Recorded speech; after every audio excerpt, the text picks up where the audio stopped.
The Whistler, another signal mystery. Tonight, the Signal Oil Company, marketers of Signal's famous Go Farther gasoline and motor oil, bring you another in a series of strange tales by The Whistler, a story of revenge and ironic justice, set against the background of eerie beauty and sudden death. Listen to The Last of the Deveraux.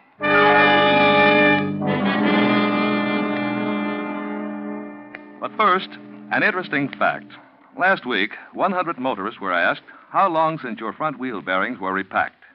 Believe it or not, 72 out of the 100 didn't even know wheel bearings are supposed to be repacked, which will probably account for 72 cases of wheel bearing trouble at a time when car parts are hard to replace. You see, front wheel bearings aren't lubricated every 1,000 miles like the rest of your car. But every 10,000 miles, car manufacturers say front wheel bearings must be removed, cleaned, and packed with fresh grease.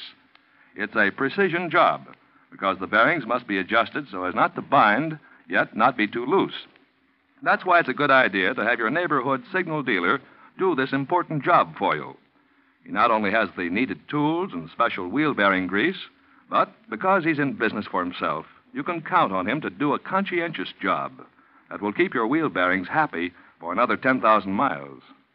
Yes, 72 out of 100 didn't know it. But repacking your front wheel bearings is a mighty important way your neighborhood signal dealer can help your car go farther. And now,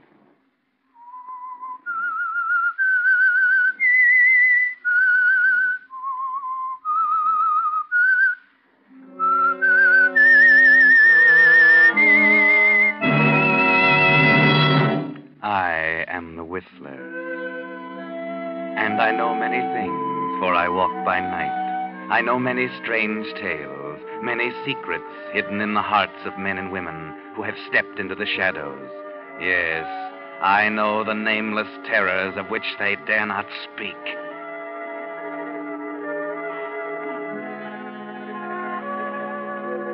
In the bayou country of the Deep South, a land inhabited by the descendants of early French settlers, stands an ancient mansion called the Cypresses. Owned for generations by the aristocratic Deveraux family, the plantation boasts acre upon acre of sugar cane, bending to the warm river breeze, and life goes on much as it has in the past. Beauty is everywhere, but danger too, like the treacherous morasses which lie beneath innocent flowers.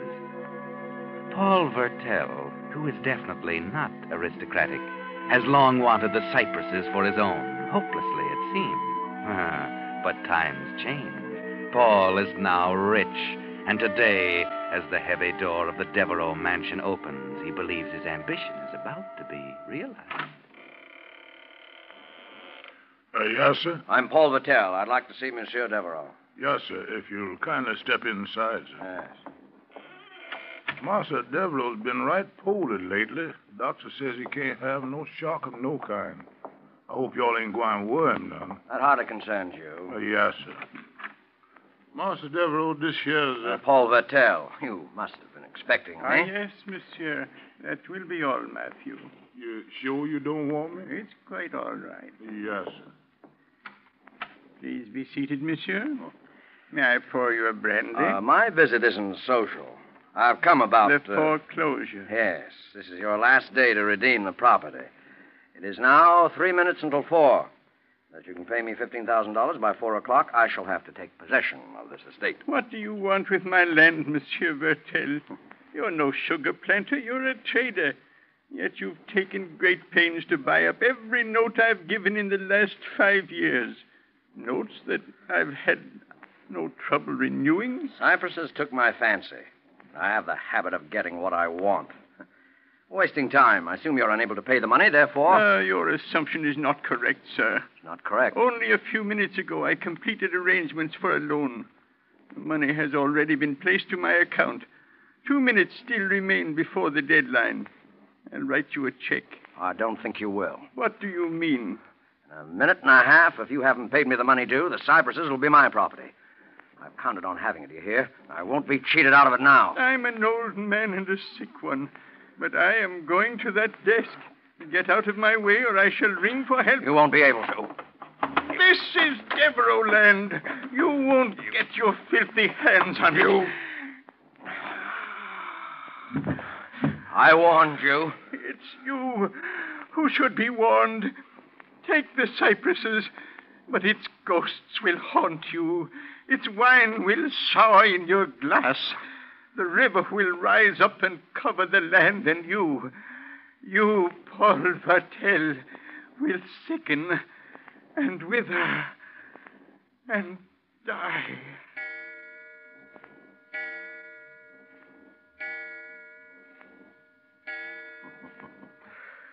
I won, Deveraux. Your curse is as dead as you are. Who's there? Oh, Who are you? I can't... what have you done? The sun's shining in those windows. I couldn't see. Who are you? Is he dead? I don't know. Well, yes. Yes, he is. Matthew! It must have been his heart. We were just talking, and he suddenly collapsed. Here he is, Miss Ann. Oh, Lordy. Master Deveraux. I know who it was. I know it was this here gentleman who... Call Dr. Carson. And Matthew, get Charles and carry him to his room.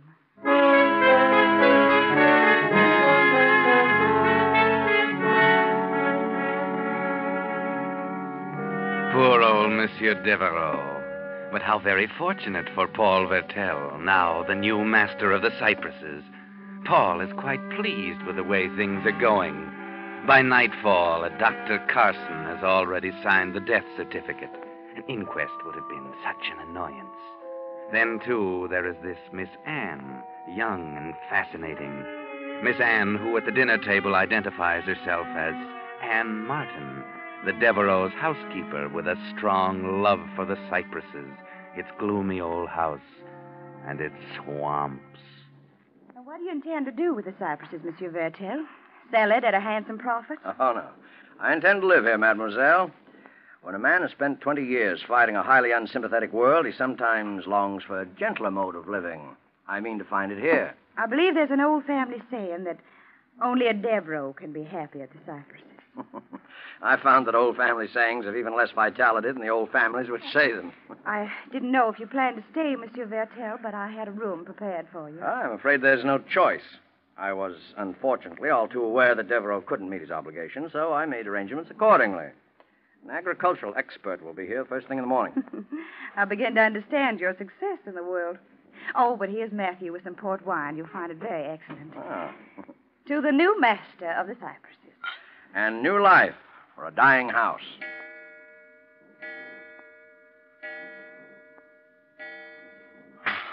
Monsieur Vertel, your wine. Oh, I'm clumsy. Please forgive me.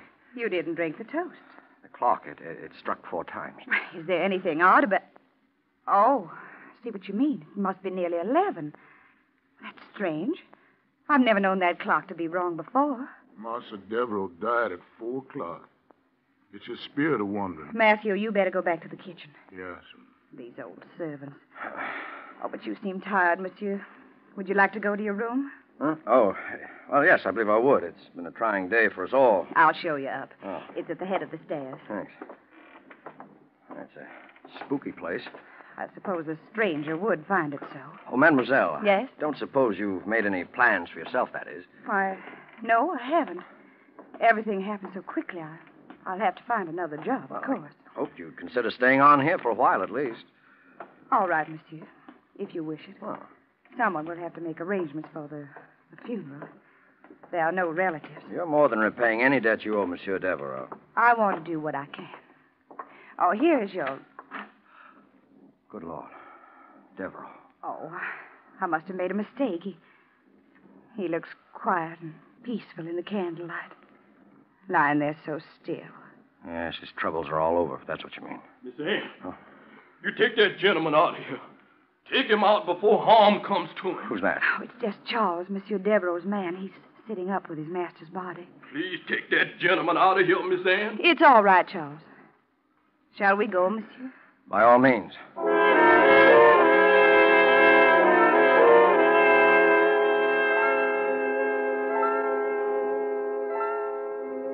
And so Paul Vertel becomes master of the cypresses. He's not superstitious enough to believe in a dead man's curse, and he should now be very happy, particularly since lovely Anne Martin is so friendly and helpful during the next few weeks. But there are other things which are not so pleasant. And as Anne and Paul drive a horse and buggy down a plantation lane one afternoon, Paul is somewhat querulous. Oh, this is a crazy idea, Anne. Paying a state visit to a Negro village. No, it isn't. If you want their loyalty, you must get to know them, take an interest in them. I suppose you're right. It's just that I don't feel too well today. A headachy and generally out of sorts. You've been taking quinine? Oh, yes, religiously. Then it's the hard work you've been doing the past 3 weeks. Not to mention the worrying. Small wonder the way things have been going. Cane almost ready to harvest, and then the mill breaks down. It'll be running in time. And the weather. There's rain in the air. Bad storm might ruin everything. Oh, Paul, you're determined to be a pessimist. Oh, perhaps. That house doesn't help. Grim, moldy old ruin. If I believed in ghosts, I'd say it was haunted by legions of dead Deveraux who go around blowing their dank breaths down your neck. Oh, there's the village now. It's almost as dismal as everything else around here. It seems deserted. I wonder... And what are those silly decorations hanging in front of the houses? Has there been some kind of a celebration? No celebration. Oh, you look worried. Those decorations, you call them. What about them? They're charms. Bits of cloth and sticks and heaven knows what else. Whoa there, boy. Huh. Deathly quiet. It would be. Paul. Yes, what is it? The door of that cabin there. It moved. Yes, it's opening. Oh, Charles, it's you. Where is everybody? Why didn't you come out to see us sooner? Well, come on. Speak up, man. Answer, mademoiselle. The colored folks, they all go away as soon as they find out Mr. Vertel he come here. They don't want no truck with nobody that got the curse of death on him. So that's why they put the charms up. Yes, sir. The charm to protect the cabin from the evil while they're gone. Stop talking like an idiot, you impertinent fool. I've got a good mind. You ain't gonna do nothing, Master Vertel. You's afeard. You got a trouble enough on your soul, and you ain't got much time left. I got much time left. Anne, get me out of here. Get me away from this lunatic.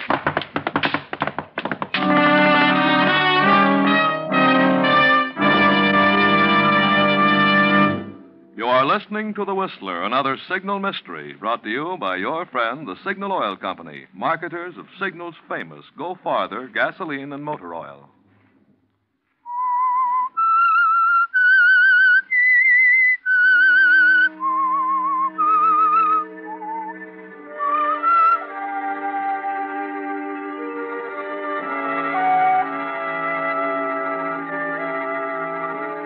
A few days have passed since the visit of Paul Vertel and Anne Martin to the Negro village, and the aged retainer's warning that Vertel hadn't much time left, that death by a dead man's curse was near. But today, Anne has persuaded Paul to accompany her on a picnic in the woods, perhaps in the hope that it will rouse him from his melancholy mood. Oh, come on with that picnic basket, slowpoke. You're a fine country gentleman. Out of breath already. Well, it's been a long time since I've spent an hour tramping through woods as thick as these. Where on earth are you leading me? Oh, it's not much farther. It is such a lovely spot. Grass as soft as a park lawn. You'll adore it. It better be mighty wonderful. You'll see. Oh, Paul, look. Huh? A redbird. We could make a wish. I doubt it would do me much good. Of course it would. Redbirds are absolutely dependable. I give you my personal guarantee. All right, I've made it. Would you like to know what it is? To tell you won't get it. Anne. Paul, don't hold me so tight. Anne, darling, I want you to marry me. You do? I realize you've only known me a short time. Even if you don't love me, I promise you won't regret marrying me. Somehow, I don't think I would. Then you will marry me, Anne? Yes. Oh, Paul, thunder. And look at those dark clouds. Anne, please. It's going to rain any minute. We better get back to the house. Oh, after dragging that basket all this distance? We can have our picnic at home if everything's not soaked. Come on. I know a shortcut to the road.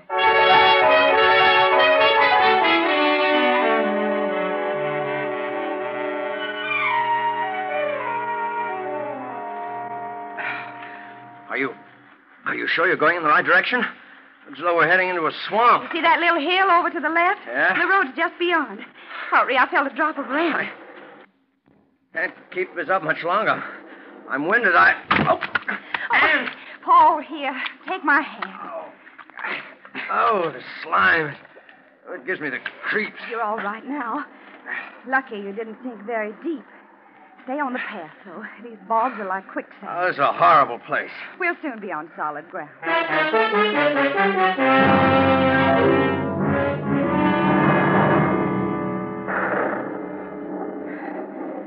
Not much farther now. I hope not. Hey, what's that on top of that hill? It's a marker of some kind, I guess.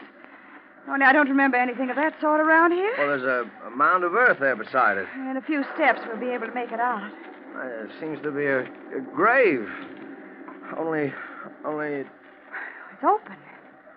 I don't understand. A grave out here in the middle of nowhere? Well, let's go on, Ann. I've caught my breath. I'm curious. It's a marker, all right. A tombstone. Something's written on it. There's still enough light to read by if we go closer. It's like the earth's freshly turned. The grave's empty. What? Don't read it, Paul. Huh? Let's go, quickly. I can scarcely see it.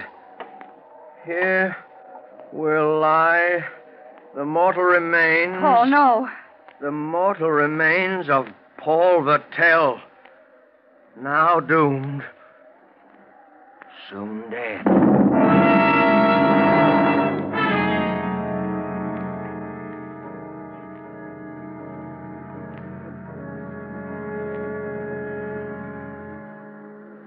Drink the coffee, Paul, and take this quinine capsule with it.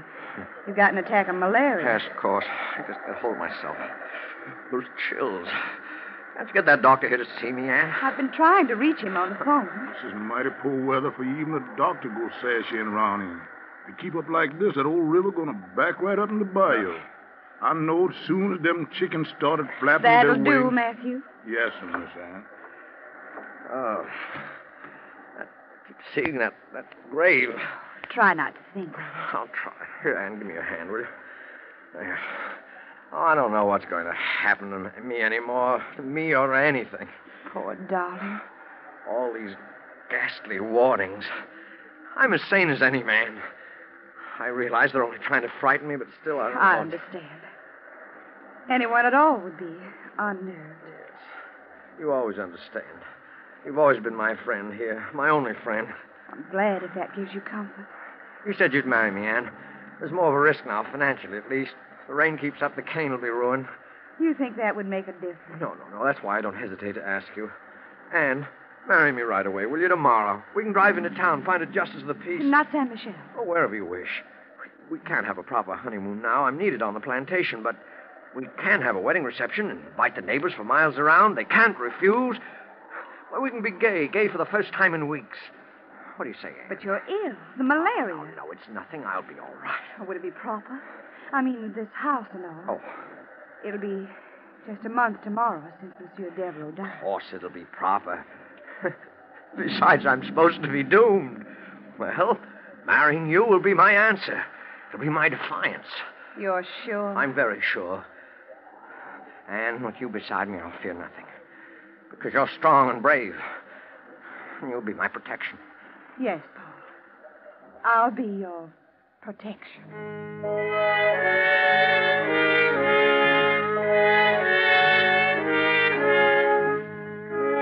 Paul feels that he's beaten his jinx now, that he'll have nothing else to fear. The next day, in a town not far away, he and Anne are married. The ceremony is performed by a magistrate, with strangers as witnesses. Afterward, they drive back alone to the cypresses, while the rain pours down and the rising river spreads beyond its banks. Well, Madame Vertel, here's your home and your first party with guests who've come to help us celebrate. Oh there. Oh. Charles, Matthews. Confounded, why isn't one of them here to take care of this horse? I'm not going to wait. I'll come with you.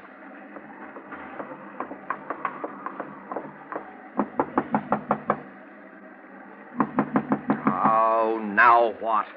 Try the door. Why? I don't understand. There's no one here. No servants, no guests, no one. But why? The guests didn't care to accept your invitation. Nonsense. No, it's this terrible weather. The servants have gone away because they're afraid. It isn't like you to talk that way, Anne. Here, let me take your coat. You were afraid last night. That's not true.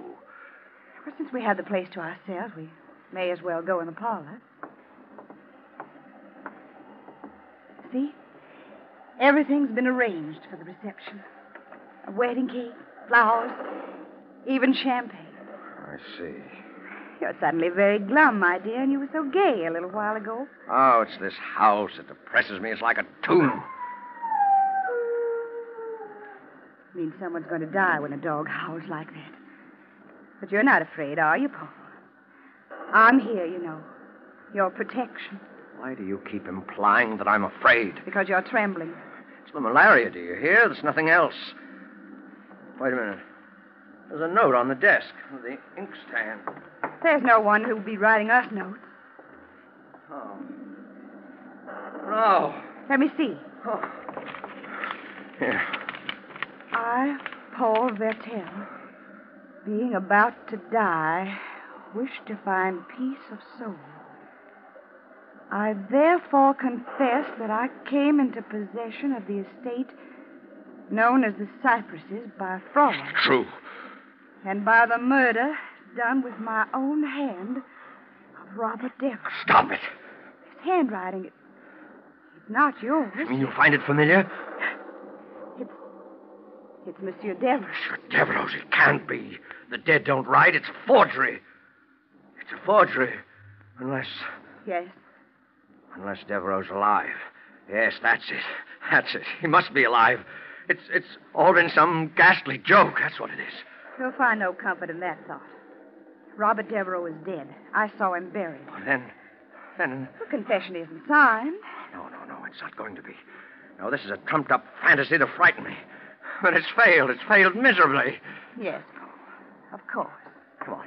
Let's have some champagne. Come on. We'll have a toast. Toast to all the accursed Deveraux clan. May they rot in eternal perdition. The wine. Sour. Anne, what are you laughing at?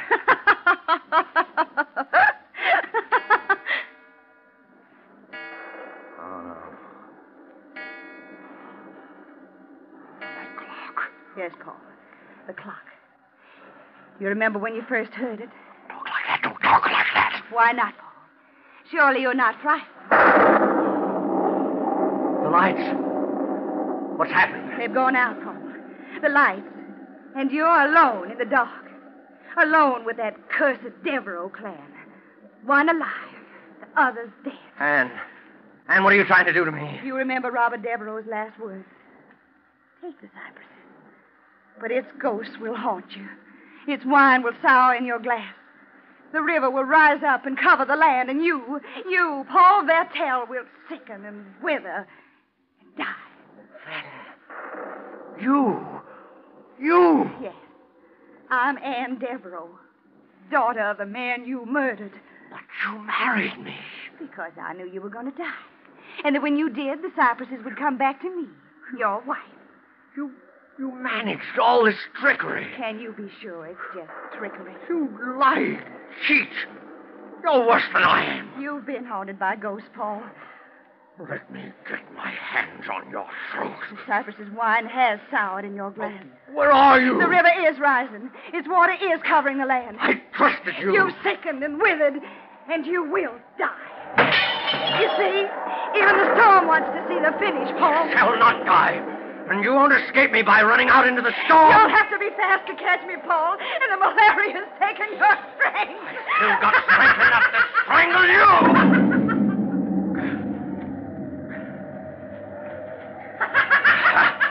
I'll kill you. I'll catch you and I'll kill you.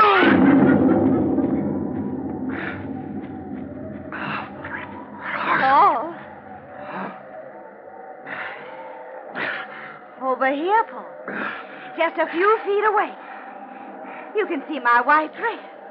My wedding dress. Yes, I see you.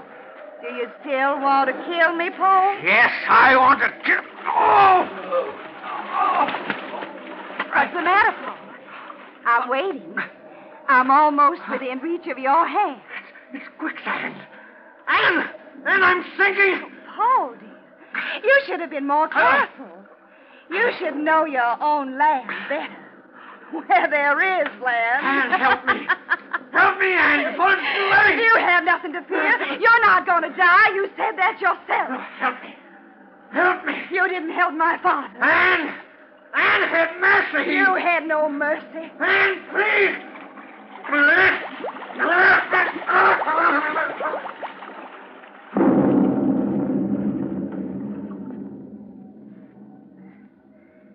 This is Deveraux land. Always shall be.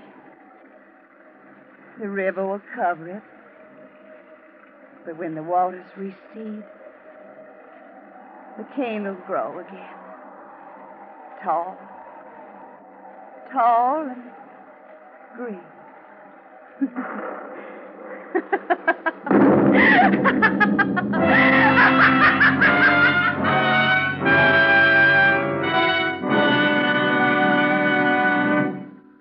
The Whistler will explain these strange happenings in just a moment.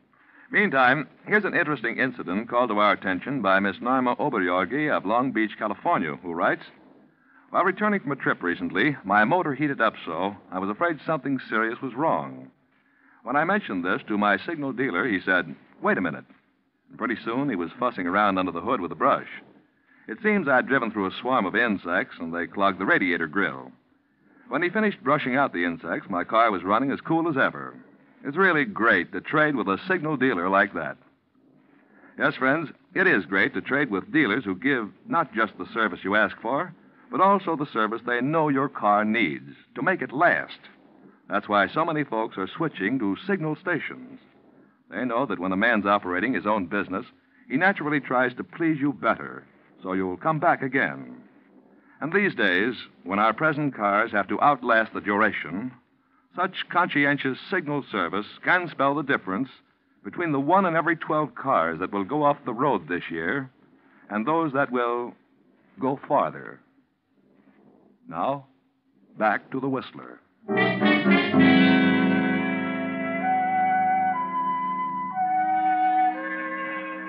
And so Anne Deveraux got the Cypresses back in the family. Yes, she'd tricked Paul Vertel, using every means at her command to break him in body and mind. She had an ally in the malaria, of course, but Anne even helped that along by giving Paul capsules of plain flour instead of quinine. Unfortunately for them, people can't store up as much hatred as Anne did without hurting themselves. And that's why when they found her after the storm, she was still laughing, quite insane.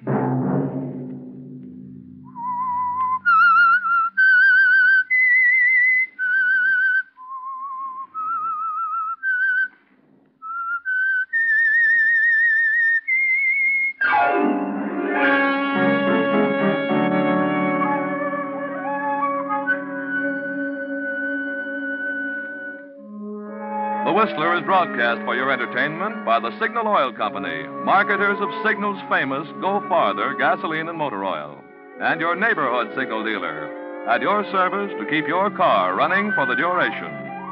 The Whistler was produced by George W. Allen. Music composed and conducted by Wilbur Hatch.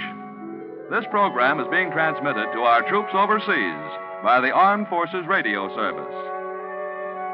Next Sunday night at 7:30, the Whistler will bring you another signal mystery, Till Death Do Us Part. Bill Pennell speaking.